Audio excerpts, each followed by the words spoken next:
'Tis I, your old pal King Chuck. I hope you had a wonderful weekend. I sure did. I actually went to Detroit. Well, not necessarily Detroit.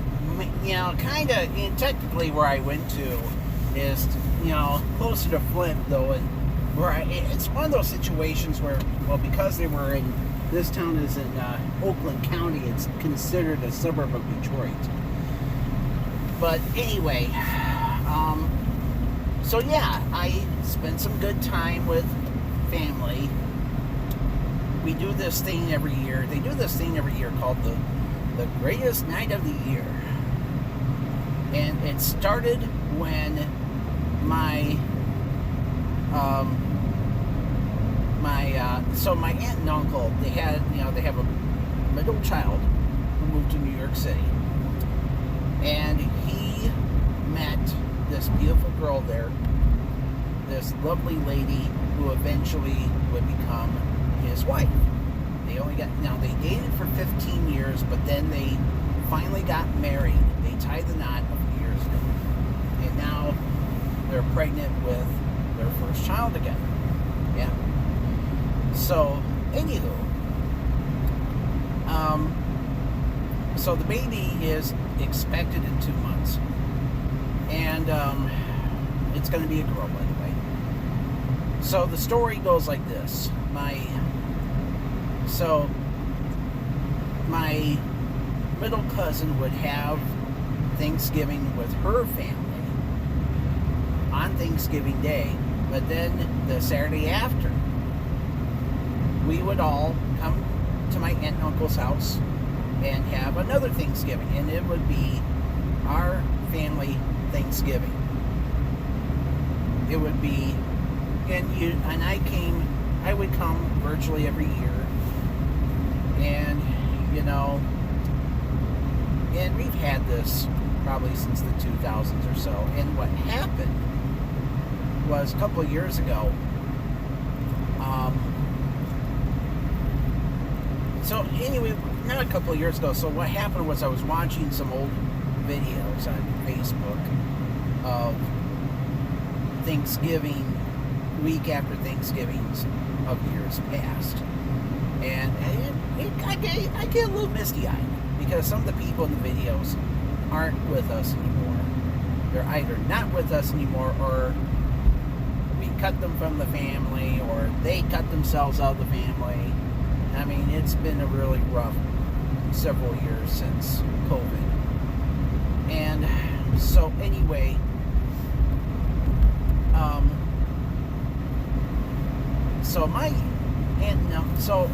unfortunately, one of the people who is no longer with us is my uncle. My uncle, so let me tell you what happened. My uncle was a well-educated guy. As a matter of fact, he,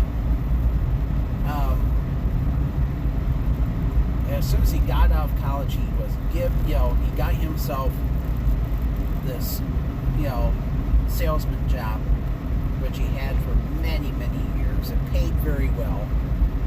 And, both my aunt and uncle had really good jobs. My aunt was a school teacher. My uncle was a salesman. And he made, he would have everything for his 3 kids. If a brand new album came out from the hottest rock band on earth, he'd have it in his hands to give to his kids. He would always take his kids to the movies, to rock concerts. He gave his kids all the love a parent could ever give their child. And, my aunt and uncle, so anyway, in 2000, my uncle lost his job. And he tried to work at another job with a radio station in Detroit. He actually worked at WNIC Radio, selling ads, and he only sold a few ads in like 6 months. So they cut him loose. So, anyway, he ended up working at Sam's Club. He worked at Sam's Club for several years. Hated the job. It paid terribly. And of course, and of course, lots of horror stories. One of them was that one terrible story that he told me was, so in the break room at Sam's Club, there was a vending machine. And he never used it. Well, his boss had all the Sam's Club folks come to a hands-on meeting. And the meeting was about the vending machine. And the boss was like, I just paid the vending machine guy to fix it. So from now on, if you kick the vending machine, it's going to come off your paycheck. And if you see somebody kick the vending machine, it's going to be, you need to tell them to stop. Okay. This is why I don't shop at fucking Walmart or Sam's Club. It's because of shit like this. This is, the Walton family is worth nearly $500 billion, and my uncle was only getting paid like $8 an hour and only working like 38 and a half hours a week. Anyway, he lost his job at Sam's Club because there was another Sam's Club that had closed its doors in Detroit. So they were giving people from that Sam's Club jobs. So my uncle actually became a school teacher, believe it or not. He actually did part-time school. He was a sub-teacher for a couple of years. He was and he also worked at 7-Eleven. Yeah, he actually worked at 7-Eleven. And anyway, sadly he passed away a couple of years ago. He was 68 years old, but he also weighed almost 400 pounds when he died. Like 385 pounds when he died. And it was a shocker, but it was one of those things that was shocking, but wasn't shocking at the same time. And all I can say is, he was a great human being. But I think it broke his heart big time when he lost his job. And that job, by the way, the job that he got fired from that paid very well and gave his kids all the goodies on earth. Get this, he worked for a division of Warner Brothers Records called Warner Elektra Atlantic, WEA. And he worked at their office in Detroit. And anyway, so why did he lose his job? Well, get this. He lost it because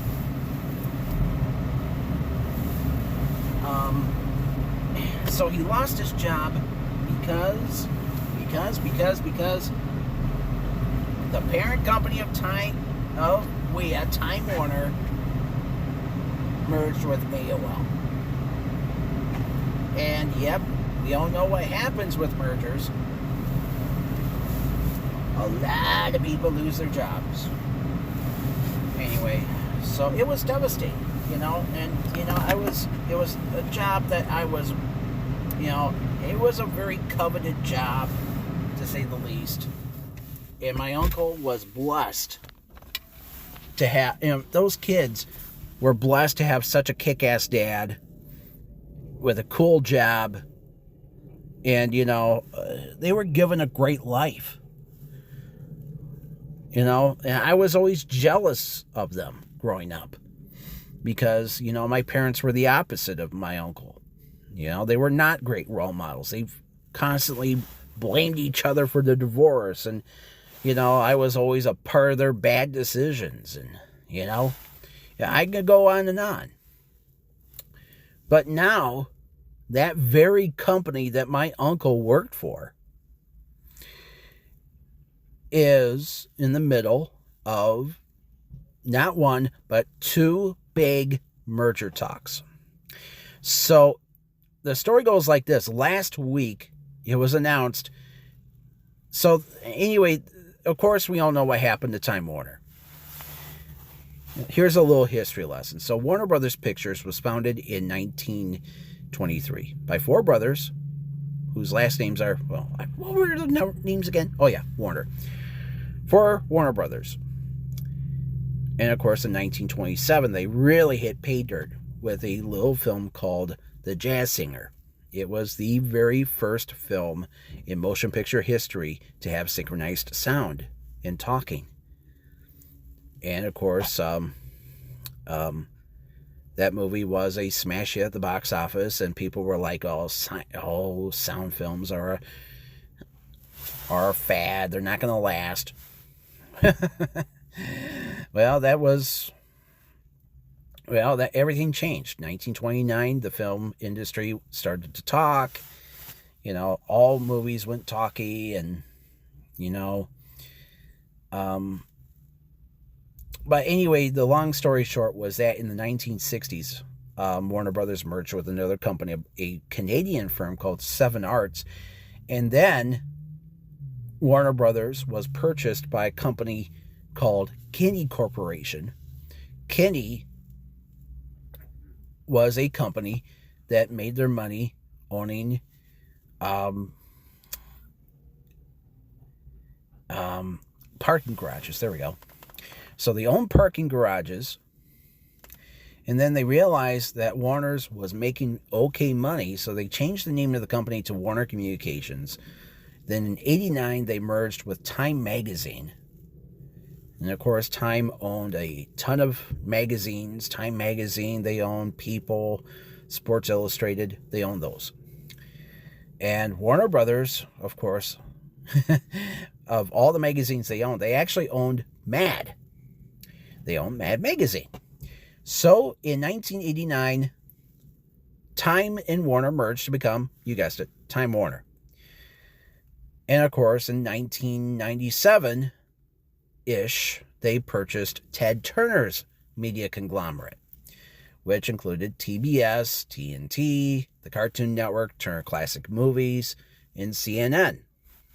And of course, they purchased the films that Turner owned, which were the pre-1986 MGM movies, which included Wizard of Oz and Casablanca. They owned, get this, they also owned the pre-1948. He owned the pre-1948 Warner Brothers Pictures. So it was part of the reason why they bought out Turner. It was to, put the libraries all together again. And RKO, he owned all those.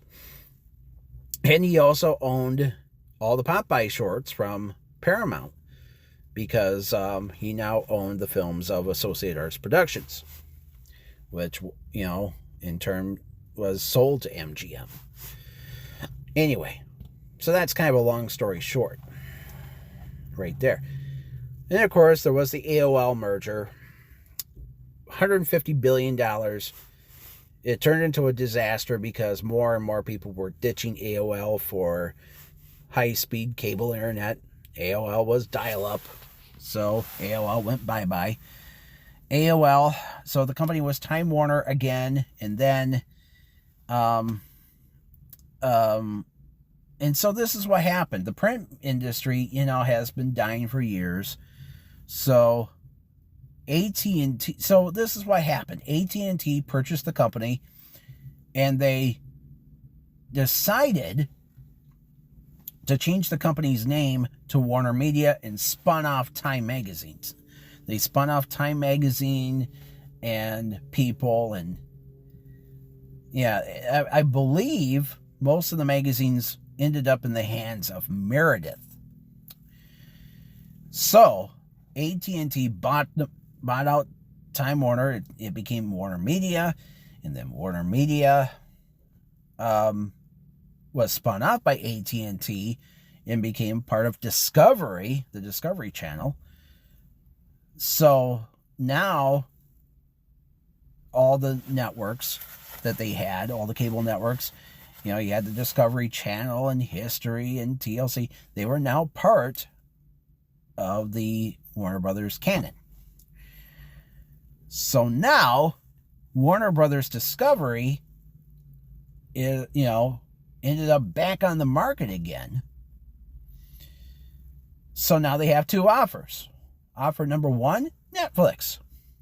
Netflix announced that they were going to buy the company for $83 billion. But they would spin off the cable companies, the cable networks. They were just going to, it's just for the studio and HBO and HBO Max. The cable networks would be spun off, kind of like what happened recently with Comcast. Comcast spun off their cable networks, which is why MSNBC is now MS Now. And of course, that also includes USA, Sci-Fi, E, Bravo, and several others. And of course, CNBC. And by the way, the NBC and CNBC does not stand for the National Broadcasting Company. Consumer News Business Channel. That's what it stands for. So CNBC, they just unveiled a new logo. Basically it's the letter CNBC and there's like an arrow in the N. Anyway, and I don't know if it's an arrow or just, it's actually a triangle. There we go. So, anyway, so now, just today, there's another deal in the works for Warner Brothers Discovery. $100 billion for the whole company, lock, stock, and barrel, including the cable networks, by Paramount Skydance. So they want to pay over $100 billion for the whole kit and caboodle. No spin-off, nothing. Now, let me tell you what happened. Last night at the stupid Kennedy Center honors, where Donald Trump got to honor, all these people who basically stuck up their tongues up his fat, enormous, orange asshole. So this is what happens. Donald Trump was asked by an interviewer what he thought of the Netflix Warner Brothers merger, and he actually said he viewed it as problematic. In a way, yeah. Well, he does have a point. And the reason why is due to the fact that Donald Trump, so this is why he views it as problematic. Now, it could be, he does have a good point right then and there, because I told you what happens when companies merge. People lose jobs. Now, if Netflix purchased Warner Brothers Discovery and spun off the cable networks, now, Netflix has already said that they will, Netflix has said that Warner Brothers will still theatrically release films. That is a given. They will not, they will still make films for Netflix, obviously. Now that's what Netflix does. So sometimes Netflix will actually release a film theatrically on a couple of screens, so it would be eligible for an Oscar. I saw that recently with George Clooney and Adam Sandler's latest film. They actually made I actually saw a commercial where they said, "For your consideration." Yeah. And I'm like, well, they do this because it's basically trying to let me tell you what happened. Once upon a time, when I was a kid, if a movie was bad, it went straight to video. Now, if a movie is bad, it goes to the cinema. And now it's, a lot of these big, and the reason why is because the cinemas, it costs money to go to a movie. I mean, for a family of four, it's probably about $100 right then and there. But then again, folks, there's two types of movie theaters. There's, of course, the big theaters like AMC and Regal. Of course, here in Grand Rapids, we have the Lokes family and Celebration Cinemas. So, but there are, of course, the smaller mom and pop cinemas, and they're struggling. Last fall, there was a recent story that was out that talked about how last fall there were no movies that were hits, that were bona fide hits at the box office. As a matter of fact, two of the films they talked about being two giant flops, of course, were the movie that starred Dwayne "The Rock" Johnson, The Smashing Machine. That film took $50 million to make. It only made $22 million. And Christy, not Christine, the movie about the car that goes out and kills people, or, of course, Christine Chubbuck, the news anchor who committed suicide live on TV back in the 70s. No, I actually saw both films. True story. Anyway, Christy was a movie about a female boxer starring Sydney Sweeney. Now, Sydney's career isn't that hot right now. And the reason why is because it was just revealed that she was a Trump supporter. Well, get this, $15 million just to make that film, modest budget. It only made $2 million at the box office. It stunk. So, Hollywood is just making bad films and bad decisions. And and of course, it's bad for AMC and Regal. And even worse, if you're a small-time operator. I mean, right now, here in Michigan, there's a movie theater in Bad Axe, in Michigan's Thumb. They actually had to put up a GoFundMe page because the owner said that he's had to take a ton of money out of his, he owns a bowling alley, and he also owns he owns the bowling alley in town and the movie theater, and he's actually had to take money out of both the bowling alley and the banks to keep the theater open. And in his GoFundMe page, he's even said that if Hollywood makes crap, then we have to show it. And it's sad but true. And, more and more people are staying home as a result. And it's hurting the bottom line of a lot of people, a lot of these theaters. But, and I know, it's kind of like how back in the 50s, television was becoming a big thing.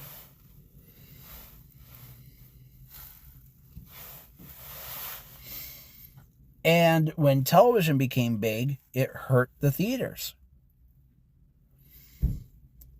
And the movie theaters had to adjust with the times, obviously.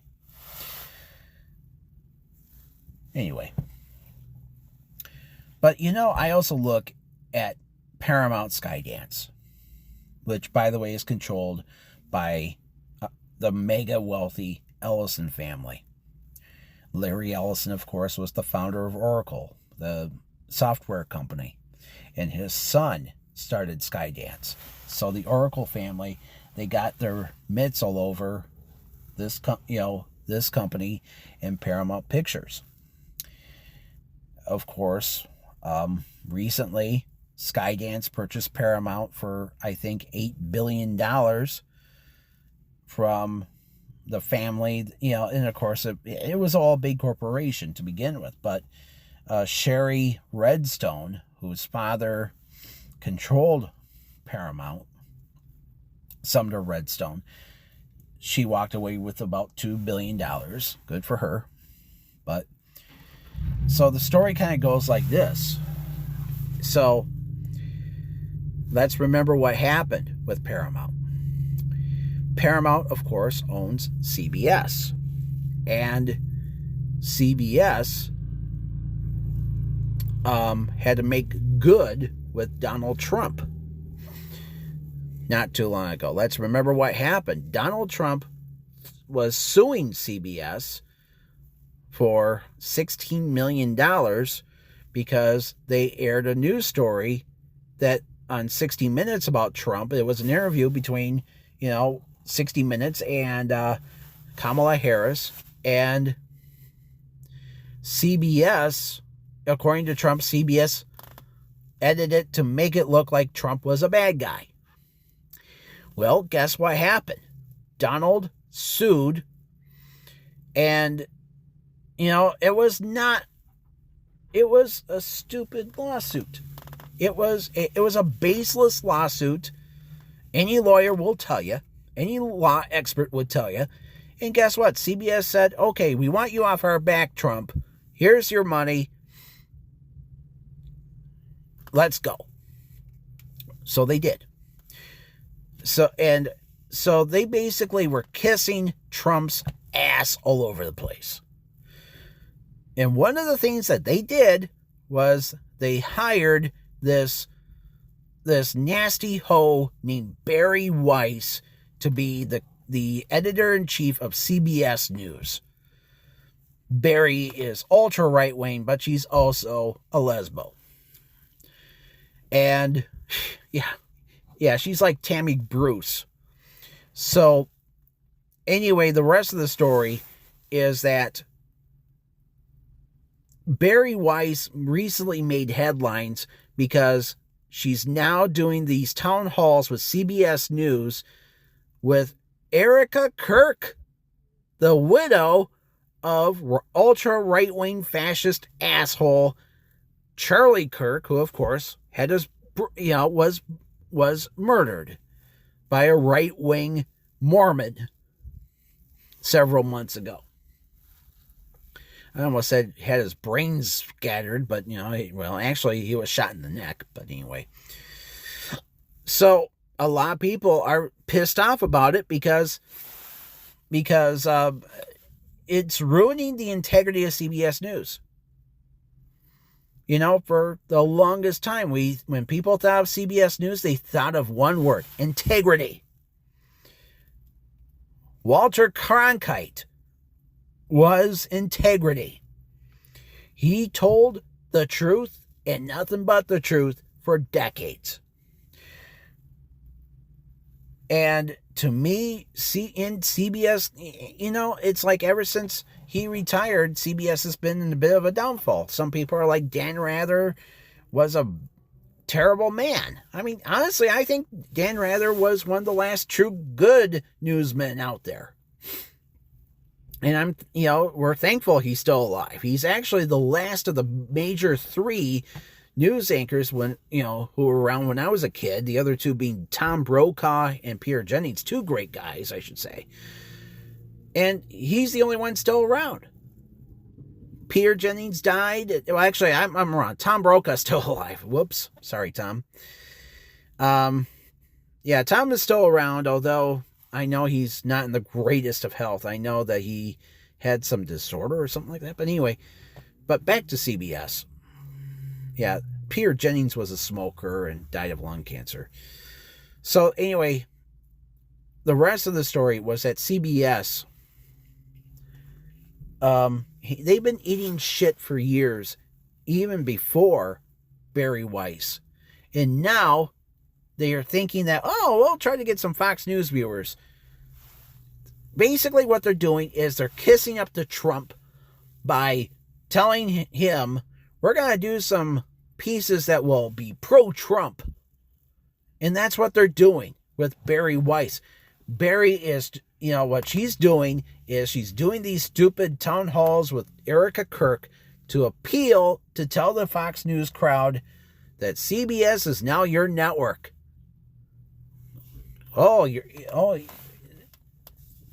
Yeah, I don't understand. And meanwhile, the CBS Evening News is a total abortion. So, of course, several months ago, they decided that Norah O'Donnell, who was the CBS Evening News, they moved the show to Washington, D.C. So then what they did was they decided to move it back to New York. Norah would now focus mostly on 60 Minutes and other aspects of CBS News. I saw her do Sunday Morning a few weeks ago. Anyway, so what happened was they decided to put these two guys on the CBS Evening News. Maurice Dubois, who is a black dude, and John Dickerson. John's mother, Nancy, was a longtime correspondent for CBS. So now, because of what's going on with CBS, they've decided, so this is what happened. Both guys announced they're leaving. They're going to be gone from CBS. They're leaving CBS and doing something else. And, it's like, this is, it's turning to a train wreck. Walter Cronkite, I don't know if he was buried or cremated, but either way, he would be looking down on us right now at CBS and thinking to himself, what the fuck happened? CBS is now a dumpster fire, especially in the news department. And not only that, they're going to start losing, they're going to start losing affiliates. Let me tell you what happened recently. So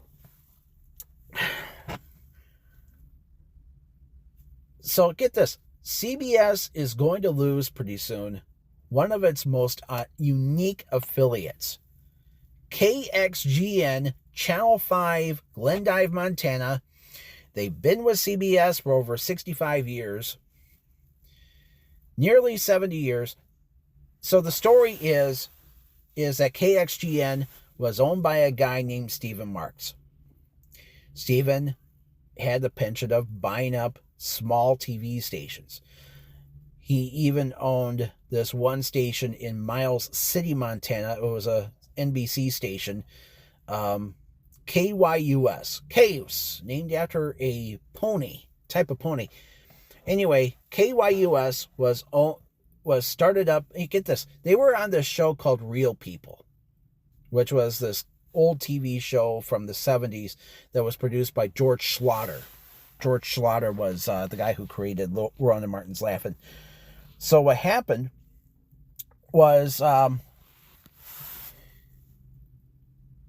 Real People went to KYUS one day. They sat in with the bare bone staff that they had, which was pretty much this husband and wife, this older couple. And the story was they did the nightly newscast at the station. And this is too funny. The top of the news that night was there was some guy giving away puppies. Oh my God. And the cameraman for the newscast, he actually had to go in front of the camera and get this. The camera they had at the station, no joke, that did the news, for the newscasts, it looked like a security camera. It was a small security camera. It was hooked up to like a VCR, an old-fashioned, VCR, the ones that had, you push a button and it would pop up, and instead of, when I was a kid, it was the You push it through a slot. Yeah. Anyway. Yeah, that station was something else. But anyway, KXGN and KYUS. So the story was they were owned by this guy, Stephen Marks. Marks actually owned some stations here in Michigan. WBKP, Channel 11 in Alpena, and which is CBS there, and 2 ABC affiliates in the UP. So the story was Stephen Marks died a few years ago, and his estate already sold the Michigan stations. And they're now sold to a company called Morgan Murphy. WBKB, Channel 11, by the way, they outsource their news. Get this, most of their news is now produced by Sinclair and 7 and 4 in Traverse City. Now, in the UP, on the other hand, they also, through a shell company, purchased WJMN, Channel 3 in Escanaba, which was a long-time repeater of WFRV, Channel 5 in Green Bay. And they always went with the flow. So if Channel 3 went with NBC, if WFRV Channel 5 was NBC, then Channel 3 was NBC also. And it created a headache for WLEC Channel 6 up in Marquette. Anyway, so the rest of the story kind of goes like this. So now WJMN, with the 2 stations in Marquette, are now ABC. Those 2 stations in Marquette are WBUP and WBKP, 5 and 10. So and I think the CW also. Anyway, so the rest of the story is that Stephen Marks, like I said, he died.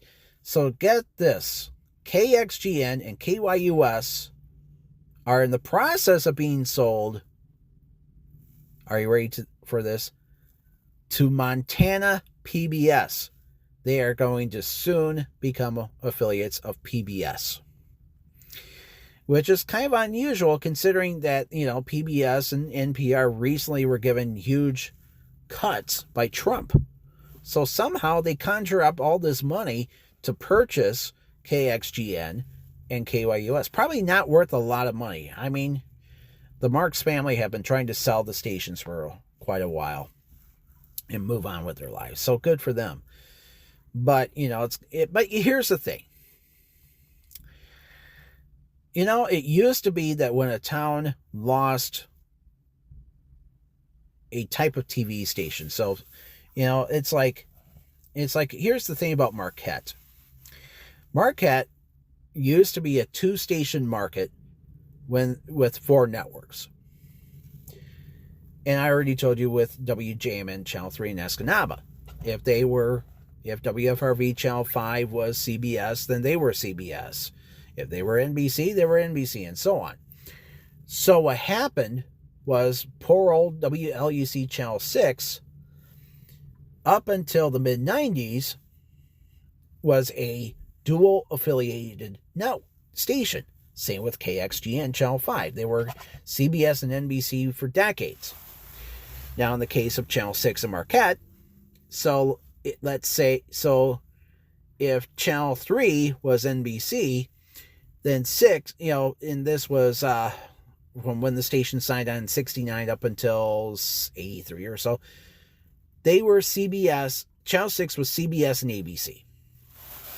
And then, I think the history kind of goes like this. Then Channel 3 went, in Channel 5 went with ABC in the 80s.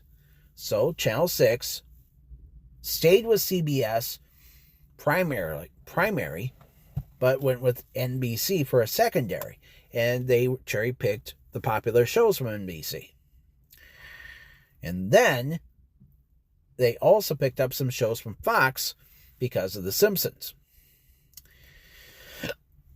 And NFL. Yeah, I should throw that in. But then Channel 3 was purchased.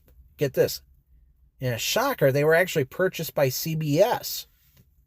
So I think what happened was CBS purchased WCCO Channel 4 in Minneapolis. And the company that owned Channel 4, a company firm called Midwest Television, they simply told CBS, well, if you want to buy us out, you're going to have to buy the rest. So that meant Channels 3 and 5. So Channel 3 went with CBS in the early 90s, and that meant that Channel 6 was now affiliated with ABC primary, with a secondary with NBC. And when that happened, and then they actually flipped. They went with NBC primary and ABC secondary. And then ABC was phased out. And since about 95, 96 or so, Channel 6 has been full blast NBC. Although on 6.2 it's Fox. So anyway, so the rest of the story is that it's kind of a little history lesson about the UP. It's always been kind of a weird market. Anyway, and so this is what happened a couple of years ago. Channel 3 was CBS. CBS actually sold Channel 3 and Channel 5, and now it was in the hands of Nexstar, but then they lost the CBS affiliation for Channel 3. So Channel 3 ended up going independent for a while, and then sold to Morgan Murphy. So when that happened, get this, the station called Channel 19 they ended up with CBS in Marquette. So now WZMQ, and I think it's actually on a 0.2. I want to say 0.1 is My Network TV. So anyway, that's how things go in the UP now. You see, folks, and speaking of affiliation changes, guess what else is happening in Flint, Saginaw, Bay City? WEYI Channel 25. Long time, they've been with NBC for 30 years, and before that, they were the CBS affiliate.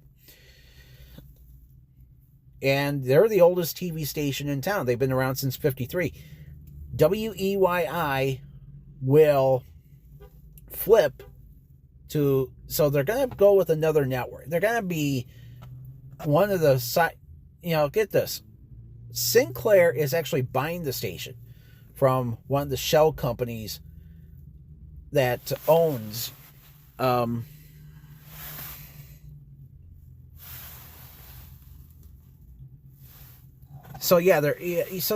use this guy named Armstrong Williams to own Channel 25. Yeah, he owns it. His company is called, what's it called? Yeah, Armstrong Williams. He's a black dude. So anyway, he actually owns 25. And his company has a weird name. Yeah, something about his mother's maiden name or some shit like that. Anyway, so he's selling Channel 25. Howard Stirk. Why didn't I remember that? Howard Stirk Holdings. And they're going to sell it he's selling to Sinclair. So Sinclair will own these two stations. Now, people are getting it wrong. They're saying that, so this is what's happening. Channel 25 will move its NBC programming to Channel 66.2. So 66.1 will be still Fox, WSMH. 66.2 will now be NBC. And 25 will likely become an affiliate of like Roar or Comet or any other network that Sinclair owns. And the reason why so a lot of people are getting it wrong. they're saying, well, the reason why this is all going on is because, well, they're saying shit like, well, 66 broadcasts with NTSC or whatever the fuck that's called, or ATSC or whatever the fuck that's called, 3.0, and that's why they're doing it. Well, the real reason why is because Sinclair doesn't own 25 outright, but they will. And they want to tell the FCC that 25 is not affiliated with the big four networks. They're doing this to make the FCC happy, pretty much. So Sinclair will now own 25 and 66. And of course, though, they're still using a shell company to own channel 46, which is the CW, which is WBSF. So this means, so that's the problem right now with people like Donald Trump. They want more right-wing media. They love the fact that CBS is now Fox Fake News Junior. And I think right now he's really hoping that Paramount Skydance will buy Warner Brothers. And at the end of the day, the Ellisons will have more control. And, of course, we all know what happens when mergers happen. People lose jobs. Like my uncle all those years ago. And, he was a good guy, and I miss him dearly. But it is what it is sometimes. You see, folks, mergers do nothing good, in my opinion. Less competition, and of course it hurts movie theaters, it hurts families, And all I can say is that if Paramount Skydance wins Warner Brothers, it will be hurtful. But yes, in a way, Netflix buying Warner's will be hurtful too. But that's what happens when you have big corporations running the show. We all get hurt. And of course, with Donald Trump as our president, hey, the sky is the limit for him. Well, people like me and you, we end up hurt. So there.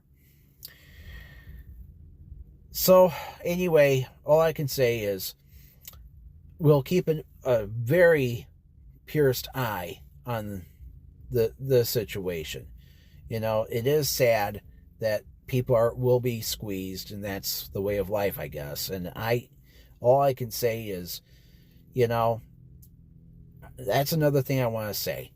I mean, if you have a little movie theater in your area and you got nothing to do, support your local theater.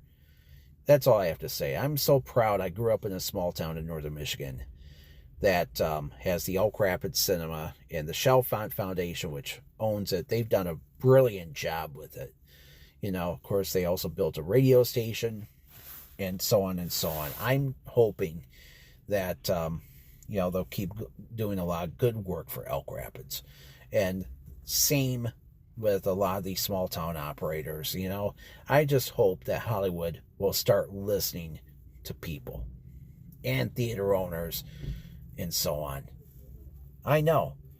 I mean, sometimes it's good to get out of the house and, enjoy a good movie with good people.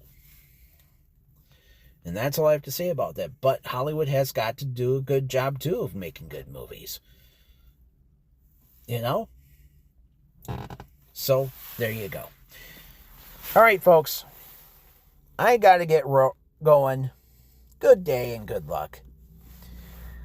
I'll talk to you later. Bye-bye.